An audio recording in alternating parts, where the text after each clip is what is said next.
Triglav je v prejšnjem krogu zmagal prvič v tem prvenstvu, Nukić je priboril zmago doma proti Krki, Gorica pa je še vedno v dobri formi, v prvem krogu pa so gostovali v Kranju in zmagali z 0:1. Takrat je tekmo odločil Koda, tudi tokrat pa je bil najnevarnejši Koda takoj na začetku, takole je poskušal mimo gostujočega vratarja. Še ena priložnost za Goričane, podaja oziroma strel Lapadule, ni bil dovolj natančen, potem pa z glavo še enkrat Lapadula mimo gostujočih vrat. V 12. minuti pa je tale začetni pritisk Gorice že obrodil sadove, lepo je preigraval Lapadula, pa podaji Kode pa je zadev za 1:0 in goriška ekipa se je znašla takoj v rezultatski prednosti. Do konca prvega dela še nekaj akcij, vse na strani domače ekipe, nedvomno boljša Gorica in zaslužena prednost. Strel Lapadule po prostem udarcu brani Pelko, potem pa še enkrat podaja v kazenski prostor in Koda je z glavo zgrešil veliko priložnost. Domači niso popuščali, najprej je streljal Živec, potem pa je prišel do strela še Koda, ki je na koncu zgrešil vrata in takole zapravil še eno veliko priložnost Novogoričanov.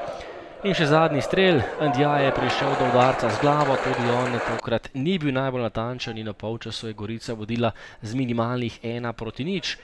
V drugem delu vendarle tudi prva priložnost za Kranjčane, prišel je do strela Nukić na pravem mestu Kordas, potem pa že v naslednji akciji v 5. minuti nadaljevanja povišene prednost Goričanov. Ndja je podal, Misuraka pa je bil na pravem mestu, lepo se je znašel v gostujočem kazenskem prostoru in z lepim strelom premagal še vratarja Pelka za povišene prednosti na 2:0. No, potem pa tudi Kranjčani, tisti, ki so se vrnili v igro, žoga iz avta, Majcen pa je bil najspretnejši v domačem kazenskem prostoru, izkoristil nepazljivost goriške obrambe in zadev za 2:1. Tekma je bila spet odprta, Novogoričani pa so bili nevarni po protinapadih in prekinitvah. Tole je že strel Kode, ki je zgrešil in potem še sodniški podaljšek tekme. Ndja je prodrl po desni, podal na levo, kjer je bil sam Koda in brez težav povišal prednost Gorice na 3:1. To je bil še en zadetek za nogometaša iz Italije.